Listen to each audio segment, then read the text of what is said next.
Hello, and welcome to the weekend episode of Views of an Outsider, Parenting Our Children, Parenting Ourselves, Part 7, Raising Boys in the Digital Age. Last week we took a slight detour as part of our series on parenting in order to take a look at Jonathan Haidt's work and incorporate his input about modern childhoods into the bigger parenting picture.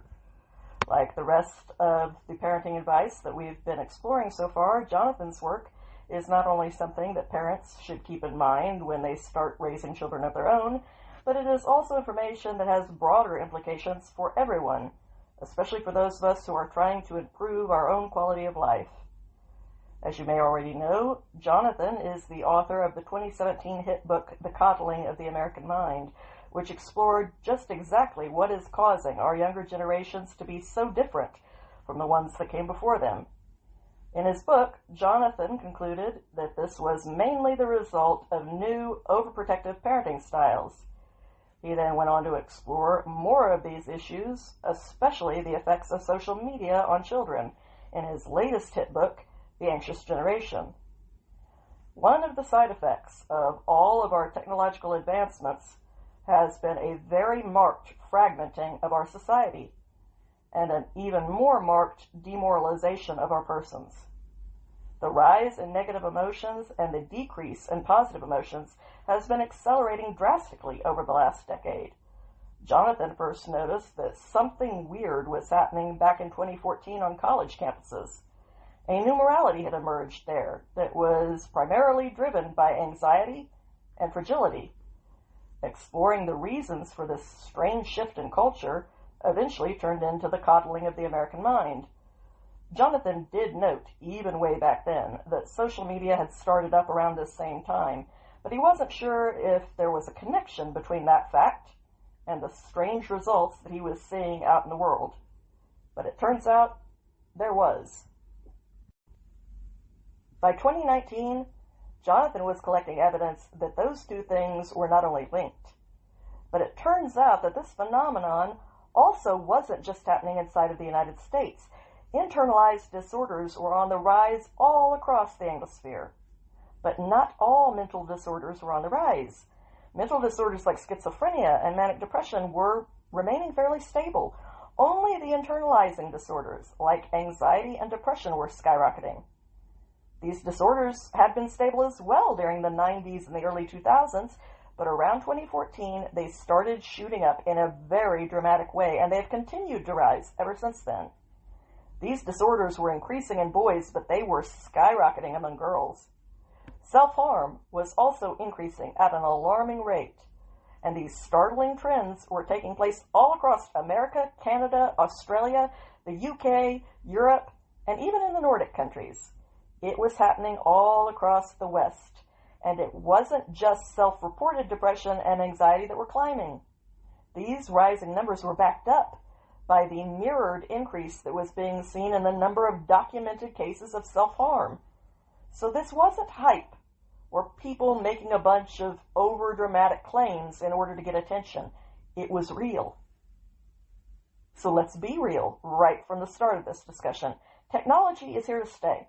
We are not going to smash our smartphones, dismantle the internet, put an end to social media, and go back to living the way that humankind had always lived up until the start of the new millennia.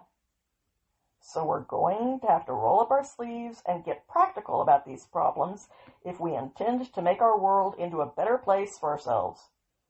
A good place to start is to ask the question, what are these specific problems that are being caused by raising our children online via smartphones? And what can we realistically do differently in order to help our children thrive in this new reality that we are all in, for better or for worse, instead of allowing it to cripple them? The biggest issue is that kids are spending on average between 9 and 10 hours a day on their phones. If they're sleeping for another 8 hours, that leaves them with a few hours each day that they are not online, presumably while they're in class at school. So all of the free time in this new version of childhood is, on average, being spent online. And there is no way to make that lifestyle into a healthy one. It simply lacks too much to ever be nutritious.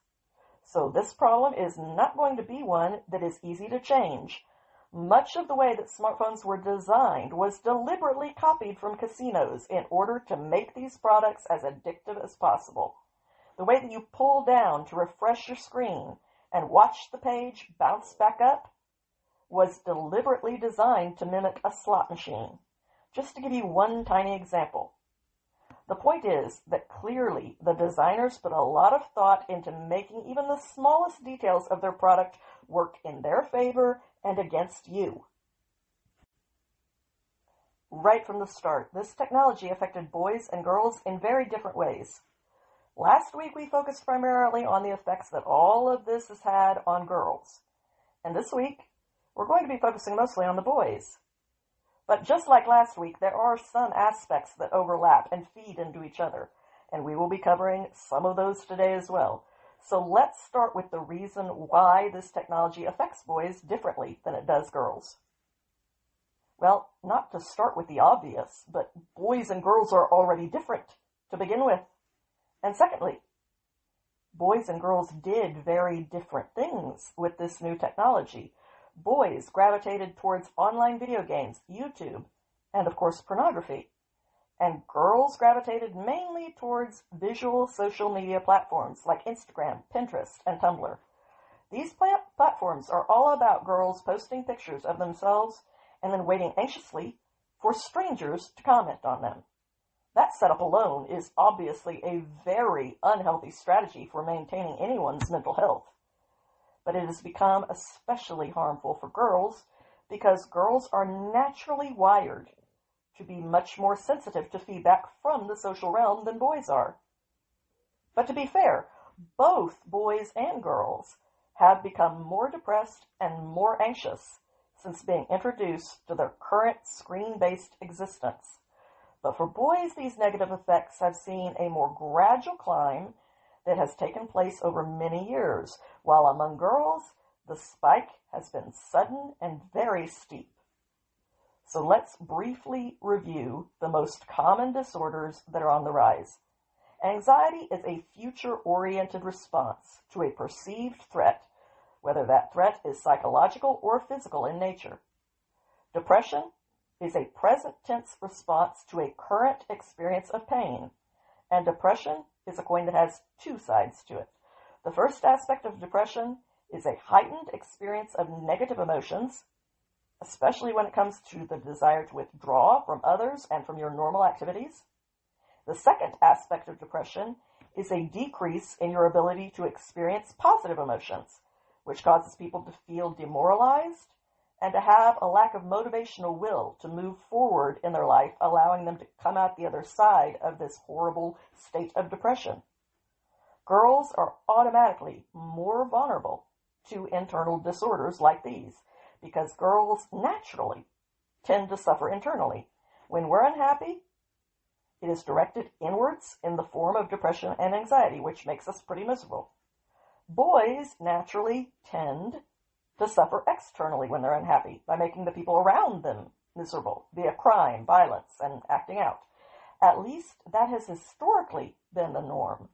But more recently, both boys and girls have moved further towards the internalizing method of coping.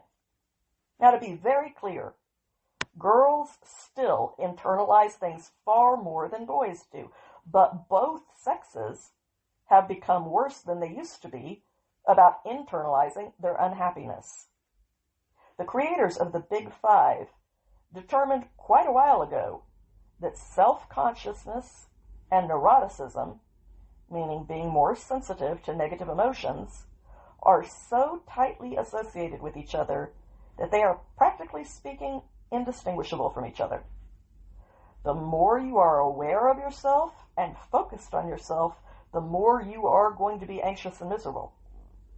Anyone who has ever experienced a moment where they felt extremely self-conscious already knows that this is true.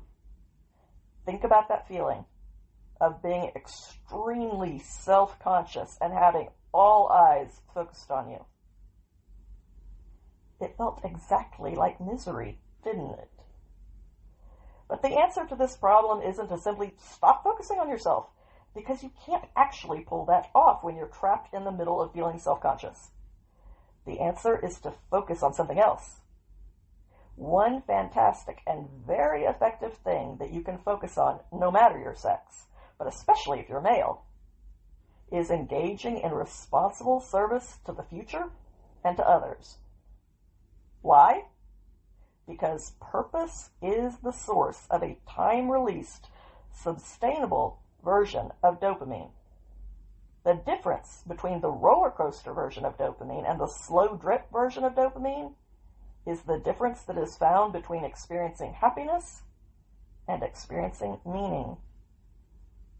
Happiness is a very fun but very fleeting drug whose high can go away at any moment, kicking the legs out from under you as it goes and leaving you face down in the dirt for a while. Meaning, on the other hand, can sustain you. The best part is that meaning produces happiness, just a more stable version of it. Meaning is less intense than happiness is, but it has more depth to it as well. And it is much more valuable over time than the brief spike of happiness randomly produces in your life. One of the big problems with modern childhoods is that we have not only added some very negative early experiences to the mix, but kids have also lost many of the positive experiences that are supposed to be a part of childhood. One of the most valuable gifts that kids are losing to their new screen world is their creativity. Jonathan believes that part of the recent decline in creativity among children is due to the fragmenting of their attention. By allowing this critical ability to remain underdeveloped, many children have been left underpowered when it comes to being able to summon up focus when they need it. They also can't maintain their focus for very long, which seriously caps the limits of what they can achieve. There are several potential reasons that attention spans are deteriorating. The first reason has to do with the prefrontal cortex. Among other things, the prefrontal cortex is responsible for executive function, which is the ability to make a plan. If you need to be at an appointment at a certain time, you start by figuring out how you intend to get there and how long it will take you to carry out that plan. And then you typically work backwards and figure out what you will need to do before you leave and how long all of that will take you. Then you keep working backwards until you figure out what time you need to set your alarm clock for in order to be at your appointment on time. You make a plan and you follow it. That is your prefrontal cortex at work. But while this part of your brain is still developing during adolescence, you are now going to have a flood of stimuli coming at you, constantly interrupting everything that you are trying to accomplish and never allowing you to have a complete thought process.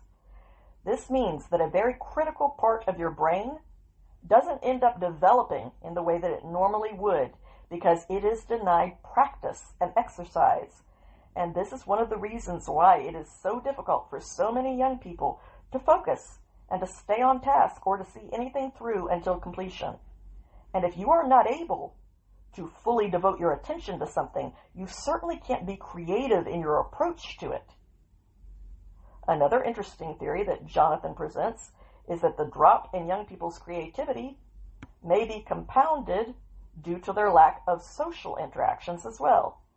After all, creativity requires you to observe a lot of external things, compile them effectively, and then put them back out into the world where you will receive feedback about what you've done.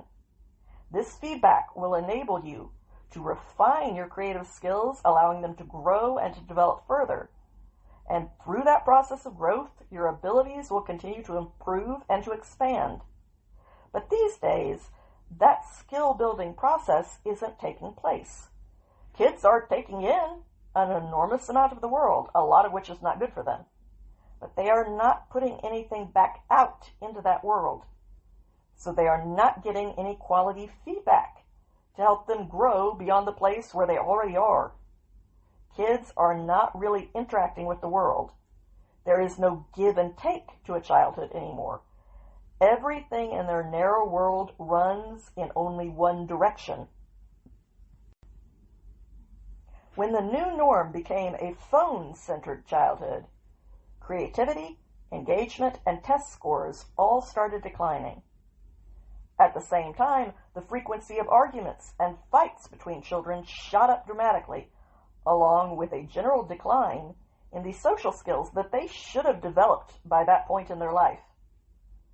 Most kids don't know how to successfully navigate conflicts with each other anymore, or how to negotiate disagreements among themselves. The reality is that a lot of kids are being incredibly under-socialized because of their phone-based childhoods, and there is a real lack of an ability to communicate effectively and with maturity among many of these kids as a result of that deficit. The rise in fragility and aggression that has resulted from young people's underdeveloped ability to successfully communicate has also come from this fundamental lack of adequate social interactions while they're young. Many people understandably question this assertion because kids are interacting online. And isn't that basically the same thing? The simple answer is no, it's not. Jonathan found at least 4 major differences between real-world interactions and online interactions, and they explain a lot about why children who live online have ended up being so incredibly under-socialized. The first and most subtle difference is that they aren't learning the rules of human engagement. When you're having a face-to-face conversation, you typically look at the person who's speaking to you, but they typically don't look you directly in the eyes the entire time that they're speaking, because that would actually be an incredibly uncomfortable and aggressive thing to do. Interactions involve body language on both sides, posture, the way we move our head, the way we gesture with our hands, and our facial expressions. Learning to read all of these cues is a big part of being able to communicate well with other members of our species. And by default, that makes it a big part of proper socialization. But these social signals are completely absent online. You don't get a facial expression to interpret. Instead, you get emojis. You don't hear the person's tone or learn to interpret any of their nonverbal cues. You type something, and you have no way of really knowing how it actually landed with the other person. You get no useful feedback, and so your social skills don't grow. Also, in many cases, the speed of the online world versus the speed of the real world are 2 very different things. At least in online video games, you are hearing each other and moving with the speed of a regular conversation. But most places online involve typing and waiting, absorbing, and then replying at your own pace after you've had time to carefully curate and edit your answer.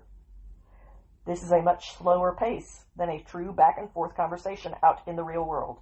The slow pace of the online world also allows miscommunications to go much further before you even realize that any misunderstanding has taken place. Another big difference is that out in the real world, when you are having a conversation, it is usually one-on-one, or at the most, you are talking with a group of 3 or 4 people. But when you're online and you say something via a post, what you have to say goes out to the entire world. You get group reactions, not one-on-one interactions. This changes the whole tenor of the conversation. It's not playful or authentic. It's performative and anxiety-inducing. One misstep, and your entire social world might implode as a Twitter mob gangs up on you, instead of just having 1 or 2 friends being mildly upset with you for a few days and then learning to make it right. But people online refuse to allow anyone to make anything right, because it's more fun to keep bullying them for failing to be perfect in the first place.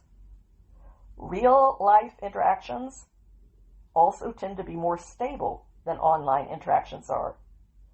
The group of neighborhood kids that you once played with probably consisted of the same group of people for extended periods of time. A few kids might move away, and a few new kids might move in, but these were relatively stable groups for several years at a time. However, the people that you interact with online are often an entirely different group of people every single day. There is no stability or continuity to your social world if it's all online. So there's nothing to even try to build on. You're permanently stuck as a beginner when it comes to social skills because you start every day at square one. There is no growing and deepening to your relationships through these kinds of interactions because you're constantly starting over and moving from one group to another group to another group. You don't find your niche in life. You don't find a place where you feel like you belong. You dip your toe into a million different pools and you only end up feeling like you don't belong anywhere in the world. Which may be why, somewhere around 2012, we saw not only anxiety skyrocket, but there was also an increase in reported feelings of meaninglessness, loneliness, and other negative emotions that are all now at record highs, most especially among young people who have been raised without ever knowing any deep connections. This change in what childhood fundamentally is and what it needs to be is a big part of the reason why such a large number of young adults are experiencing so many problems in their lives. Now, obviously, there are young adults out there who are beyond exceptional and extremely impressive to behold, and I am not putting them down in any way. I very much admire them.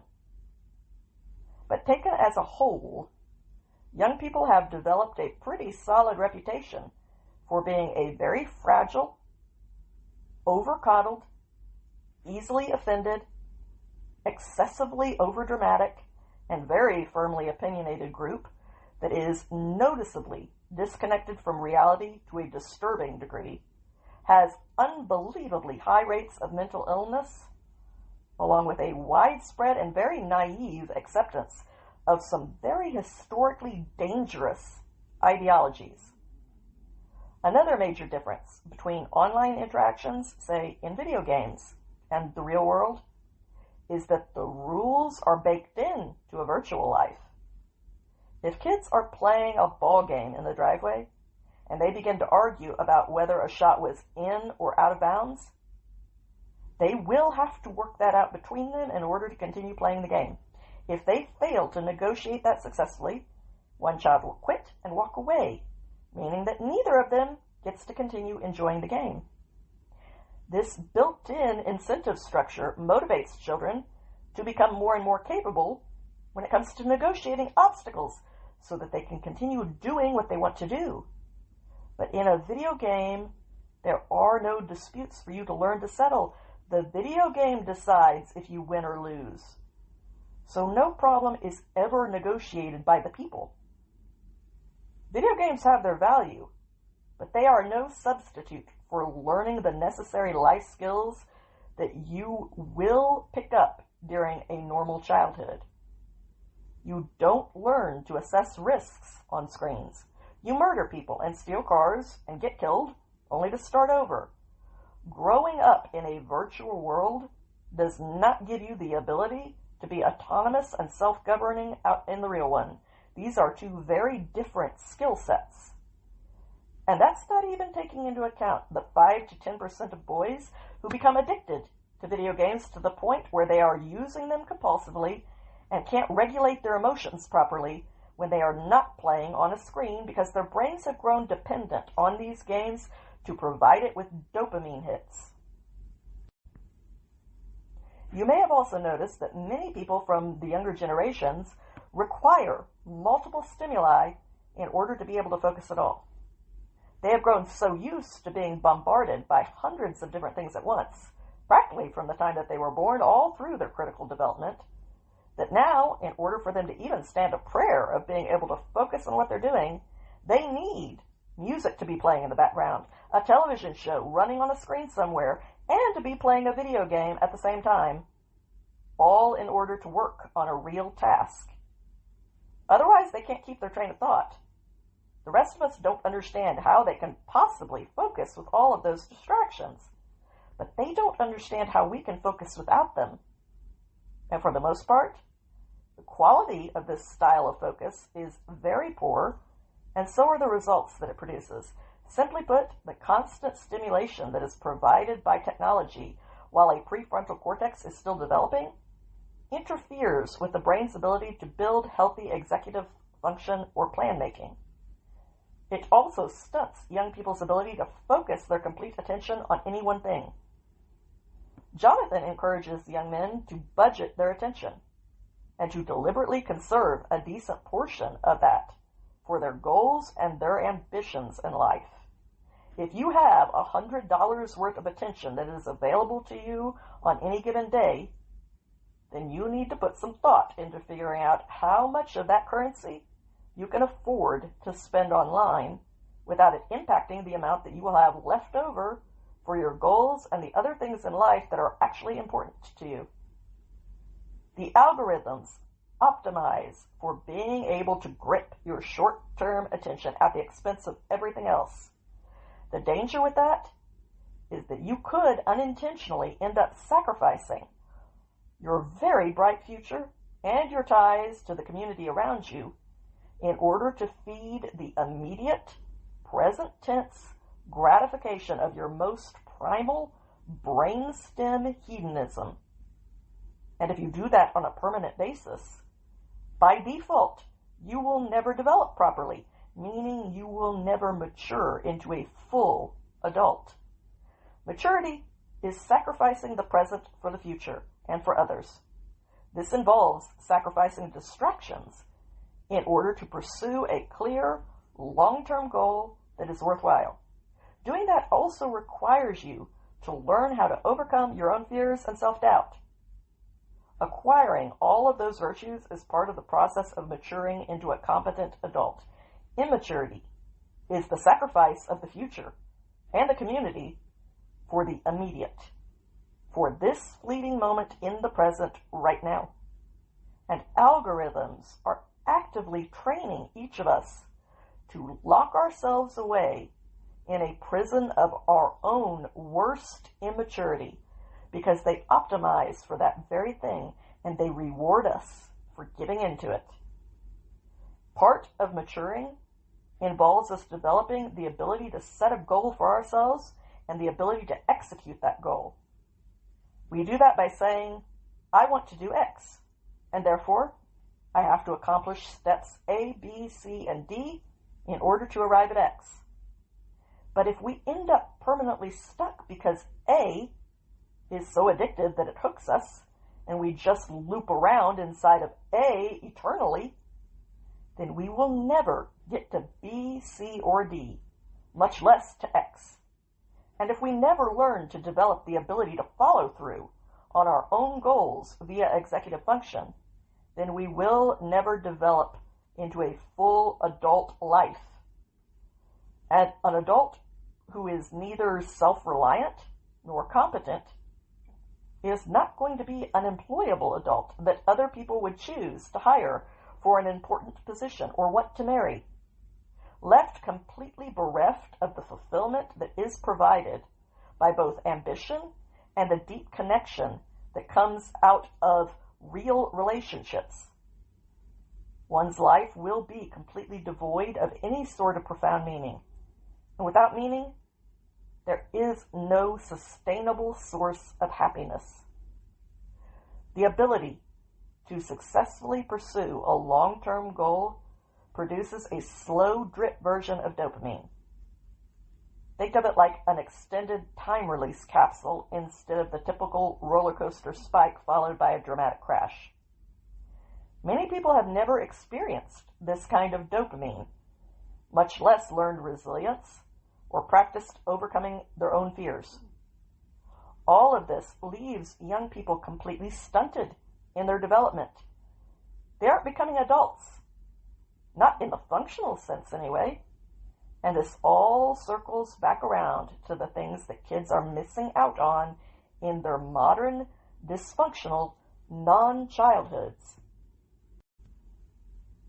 When you play a real game as a kid, half of the time you're going to lose. And that is exactly what is useful about playing games for mammals. In life, you are going to lose more games than you win. You are going to lose at least half of the games that you decide to play, probably a lot more than that. And the major advantage to that experience is that you develop resilience in the face of your loss. What does resilience mean for a child in the context of losing a game? 1, you have to accept it, preferably with grace. 2, you have to learn from it so that you can improve for the next time. And 3, you have to persist past the loss in order to eventually win. These things are why loss is an important experience for all of us to go through. We learn more from loss than we do from victory. We need these experiences over and over again during childhood, and we need the things that we learn from each of them. Bypassing that isn't healthy for us, because this process is exactly how mammals go about learning the most important aspects of their life, through ongoing, repetitive, low-stakes play while they're developing.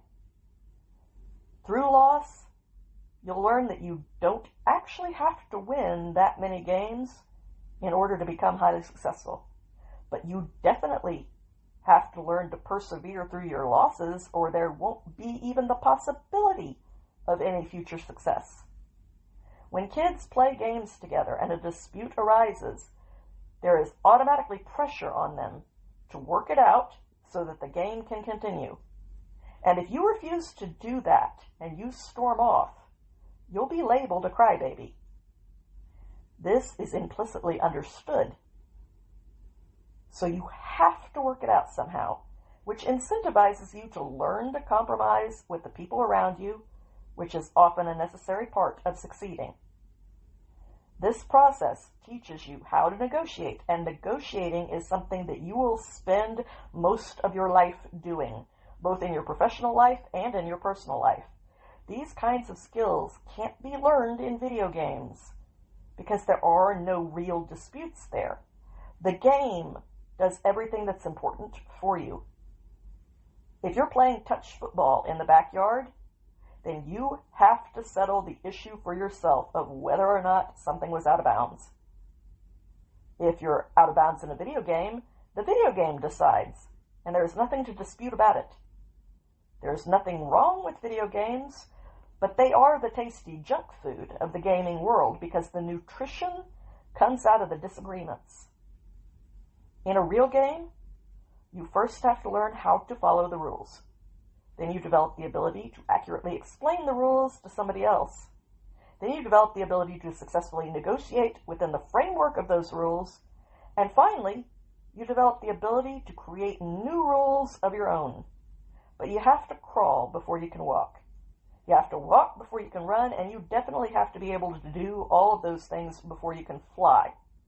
If you try to skip from 0, learning how to follow the rules, to 4, making up your own rules, then you've actually just stayed at 0 the entire time because you've never learned how to successfully operate within the structure of limitations, and reality has limitations that you are going to have to work around.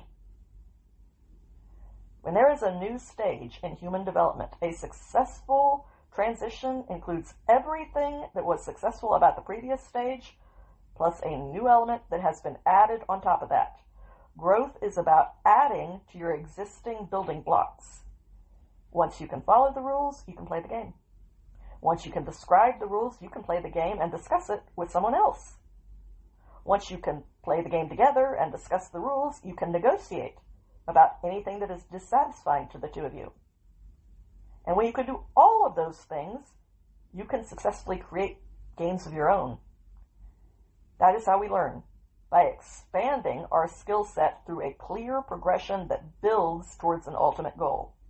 So contrary to popular belief, games that have a clear victor are not bad for children. They are vital for children, and so is loss.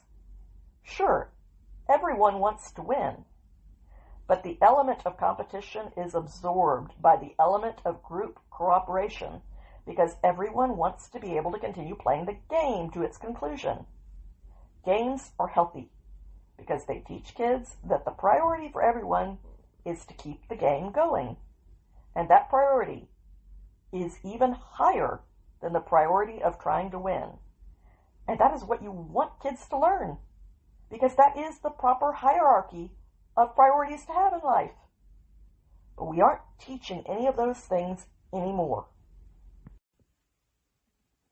In recent years, natural male ambition has been completely hijacked and redirected towards entirely trivial pursuits that are pointless in every way that is meaningful, because they don't add up to anything of value in one's life. Video games are fine, except for the situation where they have come to replace interactive competition and real risk-taking. Boys compete for virtual accomplishments now instead of pursuing actual achievements out in the real world. Texting has replaced doing and living, and pornography has replaced real, two-way relationships that are made up of flesh and blood. If you'll notice, all of these trade-offs cut in one direction, and that is a direction that has made young men hypersensitive to the discomfort that is required of them by life in order for them to get anywhere in it. Many young men have been trained to be extremely risk-averse because they were never allowed to become desensitized to small risks over time during their childhoods and adolescence, like all mammals are supposed to do.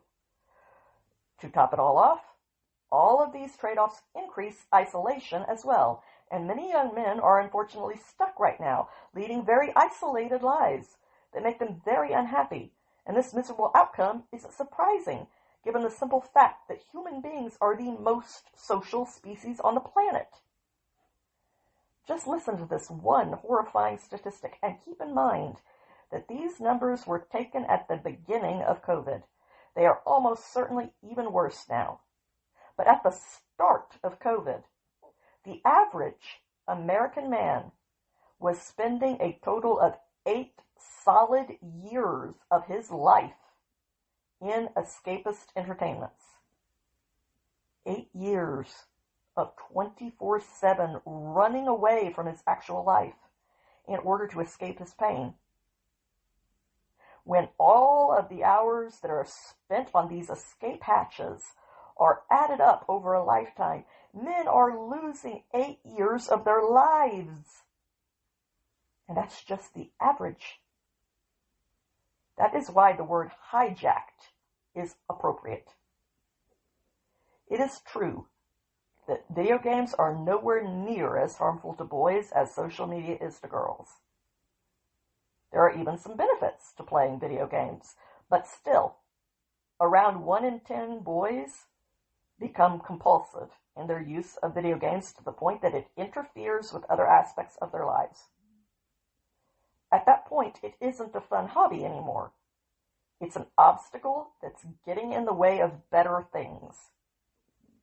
And somewhere between 1 and 3 out of every 100 boys become full-fledged addicts, where the game completely consumes their entire life, just like every other kind of addiction does. But the real problem that is affecting a much larger portion of boys is that they are losing their ability to engage in anything that isn't full of constant dopamine rushes. This particular consequence is crippling an entire generation of young men. And the biggest problem of all is what boys are not doing because of the distractions that have been used to hijack their lives, of which video games are only one of many. Boys' lives are being consumed by pornography, video games, marijuana, gambling, gamified investing, vaping, and other forms of nicotine. The gamified aspect is especially attractive to boys. Girls are more interested in navigating the web of the social world, but boys are more interested in things and in activities where they can anticipate a specific result. By the age of 28, which is the age of the oldest members of Gen Z, girls are more likely than their male peers to have finished high school, more likely to have graduated college, more likely to have a job, and more likely to not be living with their parents. By comparison, 28-year-old boys are more likely to have done nothing and to have nothing in their unhappy lives. Now, obviously, that is not true of all men who are this age. But the kind of young man that I just described accounts for a much larger chunk of Gen Z boys than it does for the girls in that same age range. Many young men can't set long-term goals for themselves and then execute the plans that are necessary to achieve those goals. Many of them are unfortunately stuck as the immature, distracted drones that their screen-braced upbringings have trained them to be. And when a society loses a substantial portion of their next generation of young men for whatever reason, that is a devastating loss for any society to try and survive, and history has proven that time and time again. So the people who want to dismiss these problems, the same way that they generally dismiss men as a whole, don't seem to realize that they are going to feel the effects of this too, because none of us lives in a vacuum. When a huge portion of us goes down, that is going to affect all of us. So we need to stop being so selective about which groups deserve our concern and attention, because the only alternative is blind self-sabotage. Then there is the problem of the treatments for ADD and ADHD that so many young boys are being subjected to. Jacques Pansek, the neuroscientist who established the existence of the play circuit, also determined that the primary effect of Ritalin is play suppression. Parents were originally sold this idea that boys who experienced fragmented attention had an abnormal response to stimulants, and that for them, stimulants increased their ability to focus. But there was nothing unusual about that response to stimulants, because stimulants do that to everyone. No matter who you are, whether you have ADD or not, stimulants increase the probability that you will focus in on whatever grabs your attention. The extra help in focusing may be more useful to someone who has ADD or ADHD, but there is nothing unusual about that response. And more importantly, that is not the part of the treatment that has the biggest impact. The far more important side effect of using Ritalin is that it suppresses your play drive, which is something that is usually much more active in young boys. The part that is most worrying, however, is that Panksepp also clearly showed that if you deprived young rats of rough and tumble play, then their prefrontal cortex never matures. That would be the part of the brain that we've talked about so much today, the part that is responsible for executive function and long-term decision-making, as well as accurate risk assessment. There is some good news, however. It was also proven that the prefrontal cortexes of those rats could catch up in development to where they should have been all along if those rats were finally allowed to play frenetically until they exhausted themselves. And I will admit I had to look that word up because I had only heard the word frantically. And while both frenetic and frantic describe high-energy, fast-paced activity, frenetic implies a more organized and sustained energy, whereas frantic suggests a chaotic, disorganized, and often anxiety-driven urgency. An abundance of rough and tumble play when they are young is exactly what boys need in order to develop the adult part of their brains, which may be part of the evolutionary reason that boys have developed such high play drives. But this is exactly what we are systematically depriving them of. We are denying boys the very thing that they need in order to develop, and then we are taunting them for falling behind developmentally. It is beyond cruel.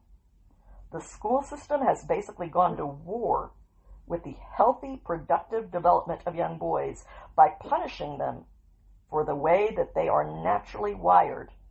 And the result of this is beyond brutal to watch. Add to all of this the modern insistence that all male ambition is toxic, all competitive games are bad, and the corrupt patriarchal pursuit of victory is a sign of psychopathology.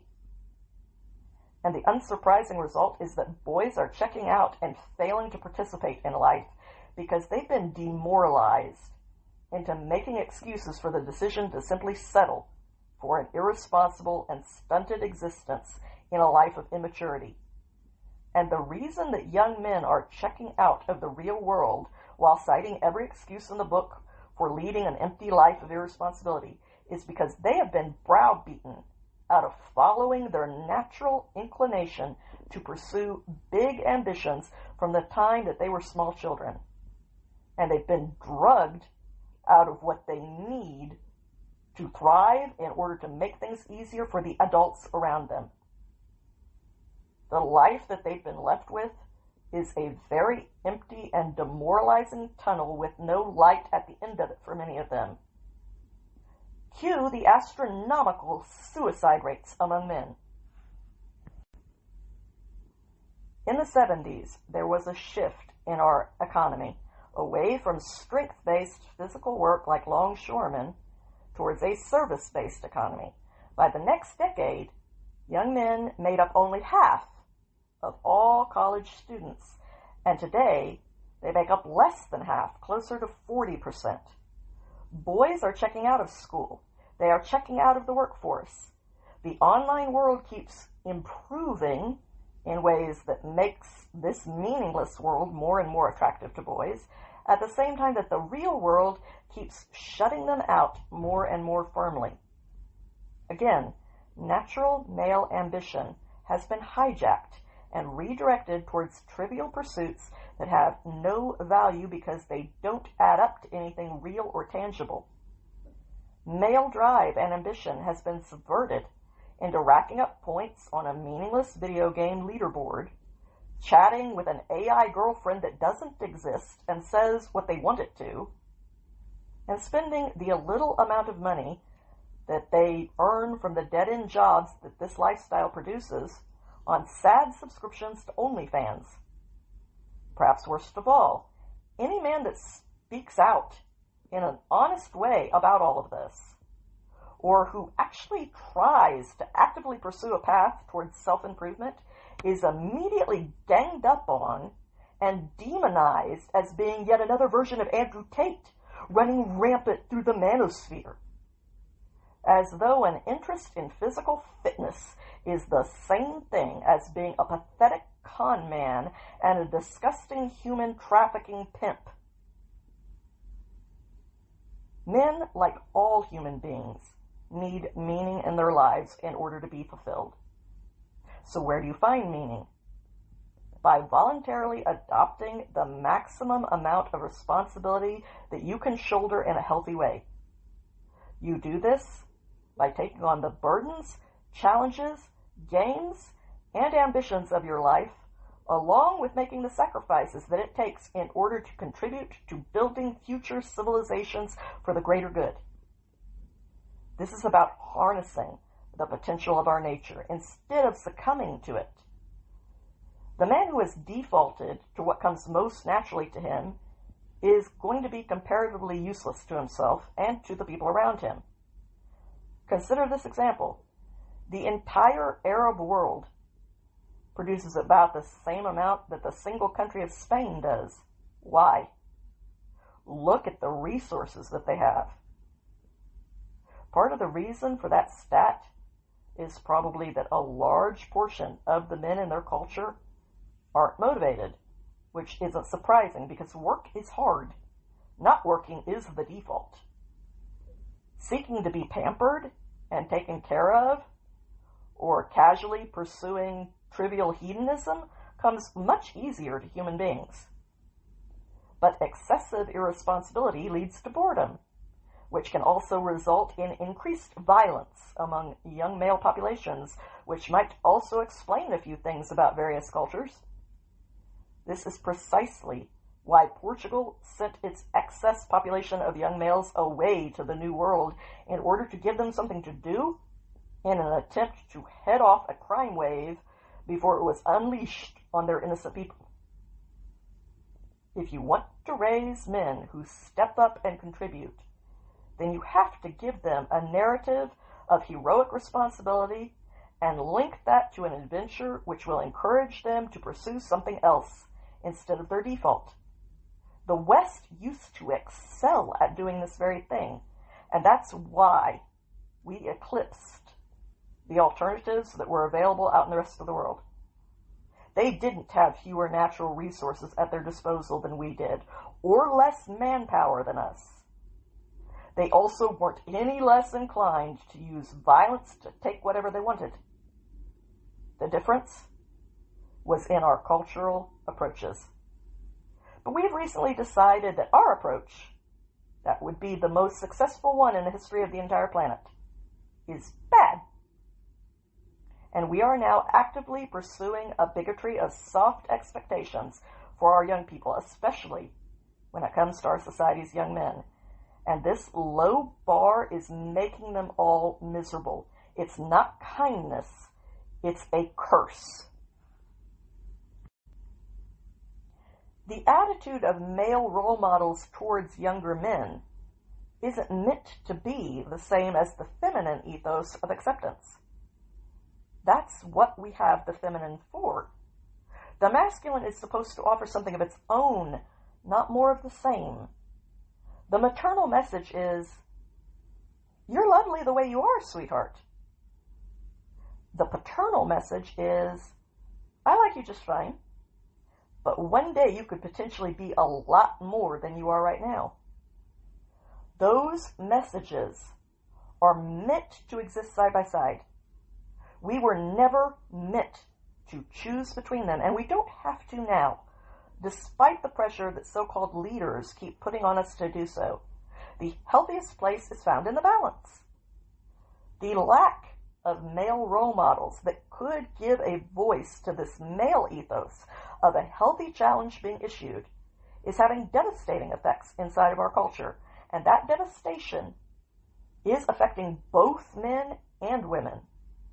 The healthy male role models that are currently out there, like Jordan Peterson, who encourage young men to believe that they can be a lot more than they are as is, are often viewed by our feminine-oriented society as having a message that is too harsh and even downright insulting. And they're kind of right about that last part, while also being completely wrong about everything. After all, the message that you could be a lot more than you are right now, at the very least implies that you're not good enough as you currently are. It implies that the right thing to do is to become the best version of you that you are capable of being, rather than to settle for being less than that. This message prioritizes a more optimized future version of yourself over the partially complete present-day version that is, at least comparatively, lacking in some respects. But this priority is much more advantageous to the individual and to the world than its alternative is. The bottom line is that we aren't expecting enough of our young people, especially from our young men. And this is true of women too in a more subtle way, one that encourages them to default to being commoditized living sex toys who are selling themselves as such on OnlyFans as though that level of worth is all that they should even aspire to have. For both men and women, the result of our deficient expectations is that a significant portion of the younger generation has defaulted to a trivial hedonism that will never satisfy them. And that is a tragic fate that we have each helped doom far too many people to. In the story of Genesis, Abraham was leading a coddled existence, living a life of extended, privileged immaturity, until the divine called out to him and encouraged him to embrace a different kind of life centered around adventure and accepting responsibility. And it was only when Abraham chose this path and began pursuing it that his life's purpose finally took shape. It transformed him from what he had been, which was nothing worth noting, into the ultimate model of a successful patriarch as he became the father of nations. But why exactly did this decision produce that specific result in the world? Because the kind of life that he chose to lead created future generations that were maximally adapted for optimal success, which caused them to flourish reproductively. This was exactly what was promised to him when the divine made a covenant with Abraham, which promised that if he pursued this call to responsible adventure and endured the sacrifices that he would be called on to make along the way, then this would produce some very specific results in his life. 1, Abraham's life would be the source of continual blessing to himself. 2, he would develop a very deserved reputation among his peers throughout the entire known world that would continue to grow larger over time. 3, his enemies would not be able to gain the upper hand over him. In fact, he would always triumph over them in the end. 4, the legacy of what Abraham would create in his life would be something that would permanently endure throughout all time. And 5, the result of the life that he chose would produce something of immeasurable benefit to everyone throughout the entire world. This last outcome isn't a fantastical promise, because meaning is found in responsible adventure, and meaning is something that always has benefits for the wider social world around us. We were designed as a maximally social species, so meaning is a benefit that is aligned with the greater good of everyone. It isn't something that takes away from the world, even when the world gets competitive with you as a result of your success. Even that competition is beneficial to the wider world. But bad decisions affect everyone too. As boys fall behind and are deliberately held down, women are struggling to find adequate mates. Both groups have been left in unhappiness, denied the lives that they actually want as a result. The two sexes aren't enemies. We are partners. And partners succeed together or they fail together. But we don't seem to be able to see that, or to be able to wrap our heads around that, despite our great leaps forward. The divides, especially the political divides, are only continuing to grow wider. Loneliness and dissatisfaction are skyrocketing on both sides of this divide. Birth rates are plummeting. Doing something that harms part of the group is bad for everyone, and there's no way to escape that very natural consequence to us all. What is best for everyone is when everybody is encouraged and allowed to thrive and succeed to the best of their own abilities. Holding one group back in order to attempt to help another group only hurts both groups in the end. A lack of balance punishes everyone, even the people who originally appear to gain the advantage from that imbalance. And it is time that we realize that these are the facts of life and start prioritizing the reality for all of us over our petty desire to stick it to the half of the species that we consider to be the enemy, which is something that you see coming from both sides of the divide these days. Richard Reeves said it best. A world of floundering men is unlikely to be a world of flourishing women. And we are seeing that play out in real time before our very eyes. So the question is, are we going to do anything about it? Or are we all willing to cut off our own noses to get even with our own faces The mature answer is to encourage everyone to find meaning for themselves and to pursue that to the full capacity of their potential in a world where no one is going to be held back or skipped ahead because we have all decided to stop trying to rig the game in a certain direction in the belief that we know the best outcome in the first place. We need to quit viewing each other as the competition even when we are competing, because we recognize that the positive outcomes that we will achieve in a world like the one that I just described will benefit us all. But right now, we are still busy cutting off noses, and so we are predictably leaving everybody in our world disfigured. Boys are allowed and even encouraged to retreat from the real world, where they are told that they are not needed or wanted, in favor of a fantasy world. This was an appealing offer because they weren't doing as well as girls in school, but they were highly successful in video games. The one thing they were not as successful with was women, because it is stressful to approach the opposite sex, and young people, including boys, have become highly sensitive to taking even minor risks. So many boys decided that pornography was getting better, and it was more readily available than it used to be, and that would surely be good enough if it allowed them to avoid the discomfort that was required of them by the real world. And now you can layer on more digital copes by paying to have an AI girlfriend who is exactly what you want her to be all of the time.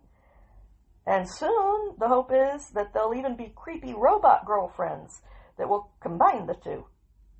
But the truth is that these potential substitutes aren't going to be any more successful at fulfilling anyone than the previous options have been.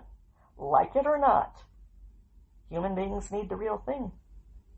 It's inconvenient, but those are the facts, my children.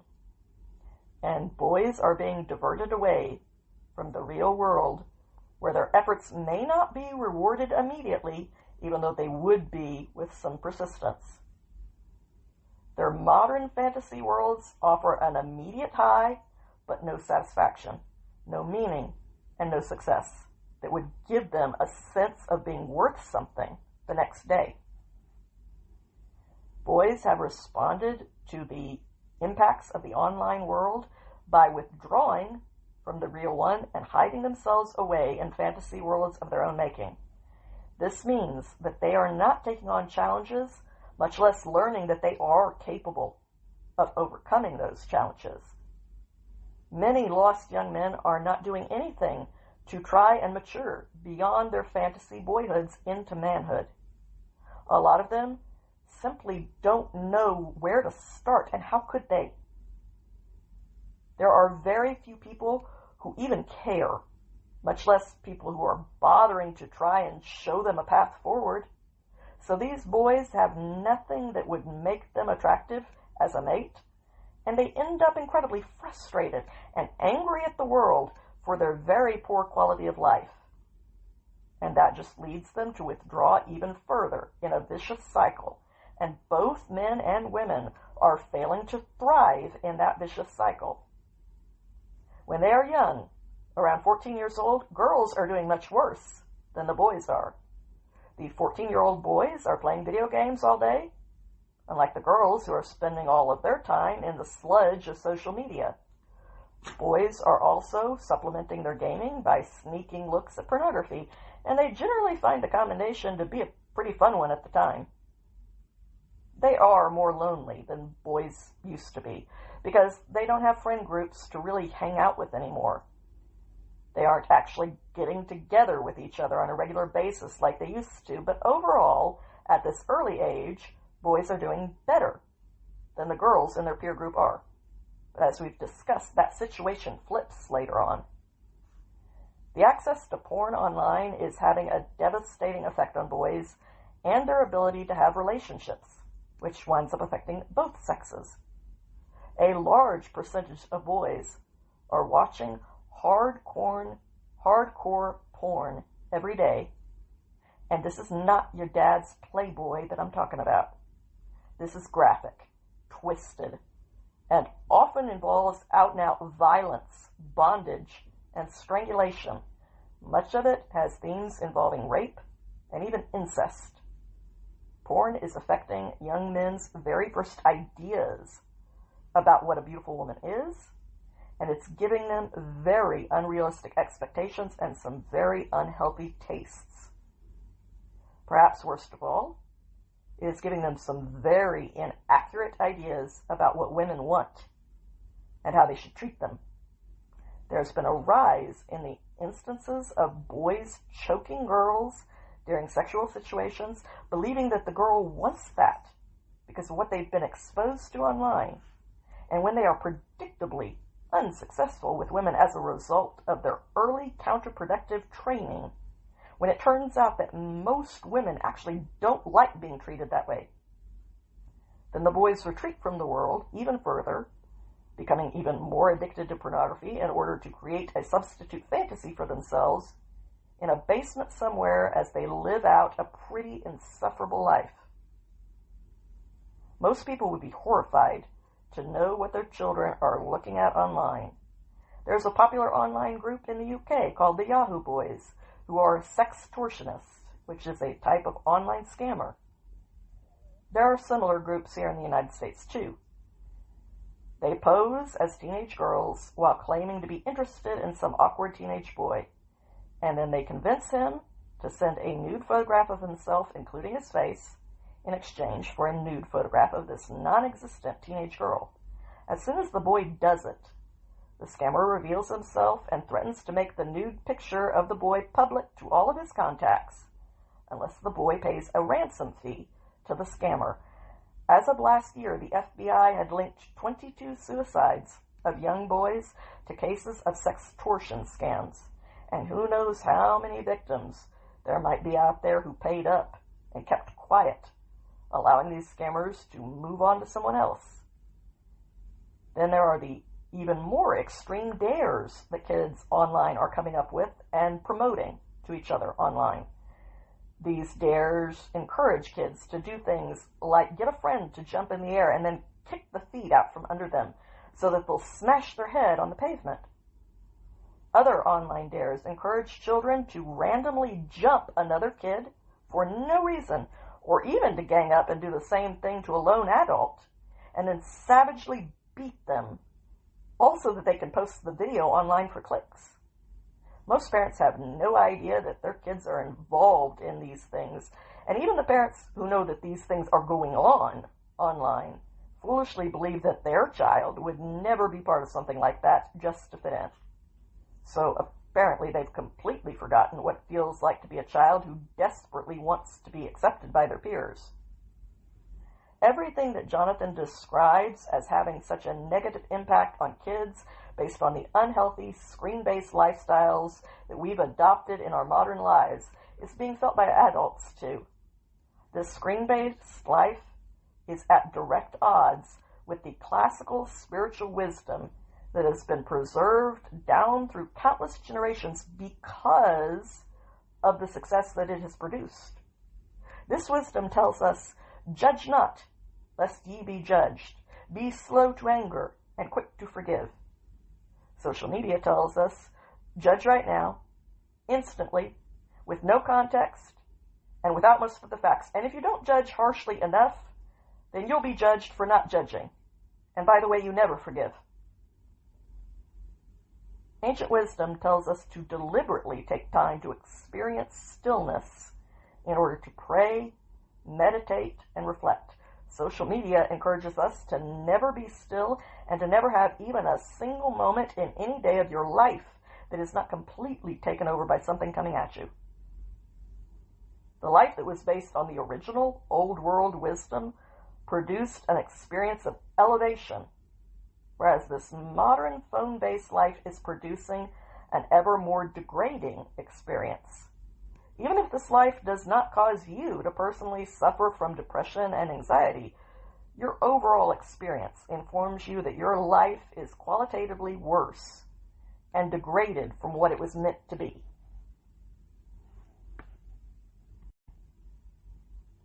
This is happening all across our society throughout the globe.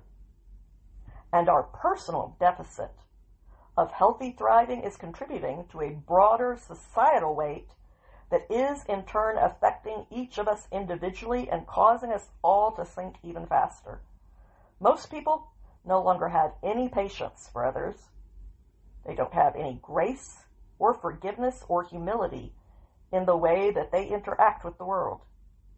If we lose all of those things as individuals, then our lives are going to be degraded in their richness. And if we lose all of those things as a society, then the world will actually end up degenerating into the awful place that many people already believe it to be. To use another biblical example, Abraham's grandson, Jacob, had to leave home and get away from the corrupting influence of his mother's distorted love before he experienced the divine and began to grow into a better person. Jacob first committed himself to this change, and then he was given a dream about a ladder that extended up to heaven with angels traveling up and down between earth and paradise. The gifts of a calling to a purpose and the gift of conscience are messengers that come down the ladder from the divine. The gift of sacrifice and transformation through growth are offerings that ascend the ladder from us up to the divine.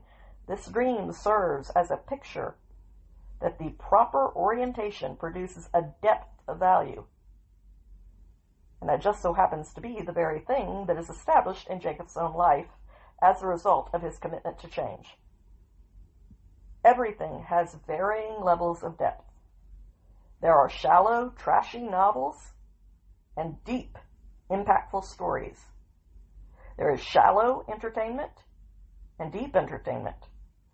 Depth has a different nature to it than the shallow does.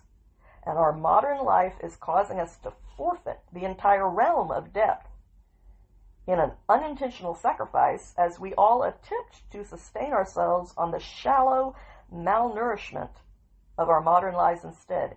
And it isn't working. It should not be surprising to anyone that we are growing increasingly sick the longer that this goes on and the longer that we are deprived of any real nutrients.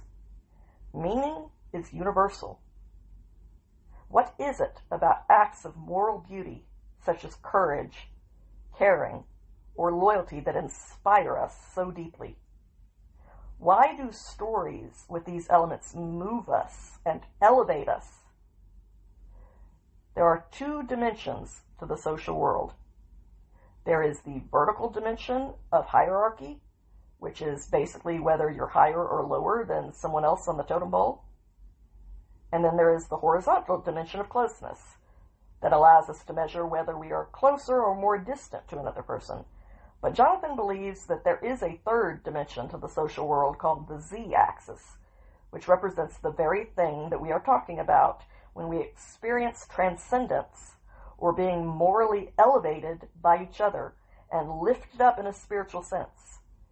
The Western world has unfortunately decided to ignore this third dimension of our existence, and our lives, unsurprisingly, feel incomplete without it. Now that part of us has been malnourished to the point of starvation, which is why we are seeing the societal levels of desperation that we are here in the West. The bottom line is that we are terrified of responsibility, and so we have unintentionally forfeited meaning. And without meaning, it is becoming apparent that we are starved of life. But until we address our fear of responsibility, we are going to continue to be afraid to be happy. When we encounter a deep and moving story, we are drawn into it and lifted up by it. We experience a real connection to the archetypical human patterns that are being portrayed. We are moved in the depths of our being and elevated to something higher all at the same time, and we love having that experience. But so much, not all but so much of what is available on TikTok or in YouTube Shorts and social media platforms is such empty, calorie-degrading trash. Boys' feeds end up containing a lot of trivialized violence and twisted sex. And if you grow up not with stories that draw you in and lift you up, but you are instead raised on endless, disjointed fragments of sex and violence, then in the absence of anything higher or more meaningful, of course the outcomes will continue to degenerate lower into misery. Here's a helpful way to think about whether something has depth to it or not. The deeper an idea, the more other ideas depend on it in order to maintain their own validity. The deeper an idea is, the more foundational it is to the things that are around it. But what if you were never exposed to any ideas with depth? What if those were never once offered up for you to absorb and build your foundations on? What if all that you consumed was a whirling dust storm of 10-second clips of nothingness? Would you really be surprised that you had no motivating fuel to run on and were left adrift with no agency in a sea of chaos? Many young people feel doomed to remain stuck in this experience of slowly starving to death in an existence that seems entirely pointless to them, which, to be fair, pointless is exactly what that kind of an existence is. And none of this makes for healthy societies that ultimately survive for very long. Once again, you can see a parallel in old world biblical wisdom. Moses was not a gifted communicator when it came to convincing other people because he was slow in the way that he spoke to them. And yet the divine called him from the middle of a burning bush to take on the role of being a great leader of an entire nation of people. Moses answered that call by saying that he couldn't be a leader because of his deficiencies in communication skills, but God told him that he had to step up anyway. And he offered the suggestion that Moses should ally himself with his big brother Aaron, who could help him out in that regard. And that's exactly what Moses did. Together, Moses and Aaron led their people out of the land of slavery and began a journey taking them towards a new life of freedom. Moses took on the more spiritual side of that leadership role, basically filling the role of the church. Aaron took on the more practical administrative side in the political realm, basically representing the state. And the overall collaboration between the two was pretty successful. Then when they got to Mount Sinai, Moses left in order to receive the Ten Commandments from God. And now the spiritual influence was missing from society. The people, who had grown accustomed to their mindset of slavery, felt completely lost. And that immediately caused them to grow resentful. And then they started arguing among themselves, and the entire society immediately collapsed into a shallow, self-gratifying, intoxicated orgy of hedonism that they believed would make them happy again. Aaron facilitated all of this by taking over the spiritual role for himself and creating a golden calf for the mob to focus their desires on and to hold up and idolize. When the political is no longer grounded because it has become divorced from the upward orientation that is reinforced by the spiritual, then the political ends up becoming corrupt and self-destructive. And a society that is under that political authority will collapse into a hedonistic orgy with heavy consequences that will be paid in blood, tears, and lives. The story ends with a massacre, and ultimately, a second chance at a fresh start. In the modern world, boys today are not experiencing the time in their lives when they are supposed to transition from the world of women and girls in order to be initiated into the world of men, because they have already been turned over to screens and meaningless distractions instead. In societies that still have initiation rites, boys go through a long, drawn-out time of toughening before they are initiated into full manhood. In order to turn any child into an adult, it is necessary for them to benefit from a period of time under the direct guidance of a wise elder who is imparting important knowledge to them and choosing the things that they need to absorb during this critical time. The televised content that we all consumed as kids, along with the books that we read, were all created by people who were older than us. People in our parents' and grandparents' generations. None of the content that we consumed when we were young was made by other children. And there was often at least some level of morality or knowledge that was being imparted in those stories that were created by the older and more experienced generations. Today, we are consuming empty calorie content that is being created by our peers. It is all lateral. And if people don't absorb at least some elevated content from a vertical level of the human hierarchy, then you are not going to grow past your present level of maturity. This is one reason why so many people feel frozen in an unfulfilling life of stagnation. But people are working towards constructing some solutions to these compounding problems. Some places, like the UK, have discussed bans on selling smartphones to individuals who are under the age of 14. Florida passed a similar law banning those under the age of 14 from being on social media. But whether this ends up being addressed through laws or by the members of our society jointly deciding to have a fairly universal take that it is not going to be the norm to allow children to have access to this technology before they reach a certain age, since we know that it is harmful to them, remains to be seen. As Jonathan pointed out, parents can't just take away smartphones and tablets from their 6 and 7-year-olds or from their 11 and 12-year-olds without replacing that world with a better alternative. Kids need to have access to play with other children that is not constantly being supervised by helicopter parents. Might they decide to swing on an old rope over a swimming hole? Yeah, probably. But that's how we all learned. You take risks, and you find out whether or not it was a good idea to do that thing. Your ability to judge risk grows out of the information that you acquire through these childhood experiences. It's an important part of a child's development, even though it is often anxiety-inducing for their parents. Will your kids occasionally get hurt? Yes. I'm sorry to say it, but there is no foolproof version of childhood. And it's important to remember that kids are getting hurt online too, in far greater numbers and in far more permanent ways than the alternative. They're self-harming, committing suicide, and developing serious mental health issues. Overall, traditional childhoods were the safer of the two options.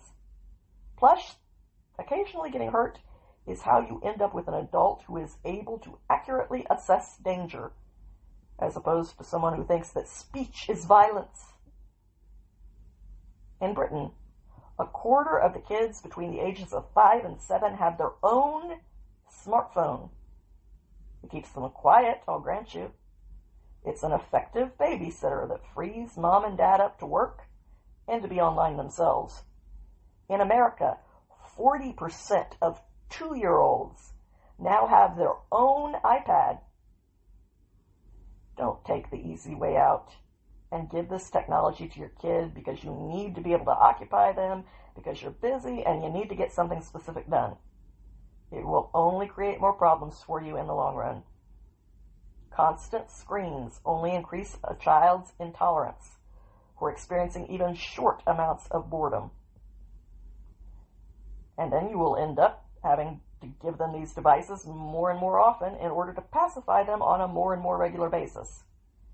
So if you've already given your kid a device, take it away. It will take them 3 to 4 weeks to detox from it.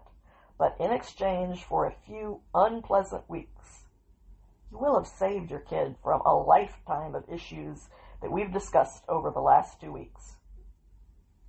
You should also make a rule for people of all ages in your family that you will have no screens of any kind in the bedrooms at all. Another great rule is that there will be no devices at mealtimes. Eat together. Take 20 minutes each evening to really see each other and bond. No matter what it is, it can wait 20 minutes. One of the biggest problems with making healthier choices, especially for kids, is the fact that these phone-based childhoods are so common. That leaves the parents who want to do better by their kids caught between a rock and a hard place. If you don't give your kid a phone and all of their peers have one, they'll feel left out. But that is also the key to turning all of this around. You don't have to convince everybody to change before we can start shifting things in a healthier direction, and things are already shifting in major ways. You just have to make it so that your kid is not the only one without these devices. If even 20% of parents decide to make a healthier choice for their kids, then there would be a community for those kids to fit into. Jonathan wants to see 4 things completely normalized in our society so that our love for our children can be the motivating fuel that starts heading all of us in a healthier direction. 1. No smartphones before high school. That needs to become the norm, just like no driving before 16. They can have a flip phone for emergency contacts during their childhood, but no smartphones until they're 14 years old. 2. No social media until 16, just like you can't drink until you're 21. And soon, we will be able to see just how effective this proposal would really be, because in November, Australia is going to restrict social media to people over the age of 16 and require platforms to verify the eligibility of their users. 3. Schools need to become completely phone-free zones, which should be a total no-brainer, and many schools are already complying. Brazil took only 11 months after the release of Jonathan's book to pass legislation that has required all of their schools to go phone-free. Phone-free schools have seen a major reduction in discipline problems, especially as regards violence. Kids aren't jumping each other in these schools in order to film it for social media. Instead, laughter has increased in the hallways. And better data on all of this will start coming in next year after a lot of these changes take effect this fall with the start of the new school year. Then we will be able to really measure the changes to mental health, test scores, and increased social interactions. Test scores were going up around the world for decade upon decade until 2012, when smartphones hit. And now scores are going down and down, as are the literacy rates and the math scores. Phones are just too much of a distraction inside of schools. When we were growing up, you would never have been allowed to bring your walkie-talkie to school. And phones are so much worse than that. Finally, 4. You have to substitute independence, play, and responsibility out in the real world for the things that kids are supposedly losing by having fewer screens in their lives. If you can find even a few other parents who feel the same way about giving their kids a real childhood, then your kids can be a group that enjoys doing activities together. If you have a little boy and you can find 3 other parents with little boys, then every week one of you can host a sleepover, which means that your turn will only come once a month, and every week the boys can get together for a couple of days and have little adventures. They can go into the store by themselves and get candy for their weekend. They can build a fort in the backyard. They can ride their bikes or go fishing. We can give kids back all of the things that children used to do for fun. Then they're not missing out. They're having a pretty great childhood, full of excitement. They have the rest of their lives to be online. Let's give our kids back a healthy childhood and a happy future. When we simplify things and understand what our needs really are, then we can meet those needs. And when our needs are being met, then we can thrive. The choice is ours. Thank you for listening to today's episode. I hope that you enjoyed it. If you did, please help me build this podcast into a success by clicking the like and follow buttons, because that is what does the trick in making these things successful. And I hope that you come back again next week. Until then, have a good week, my friends.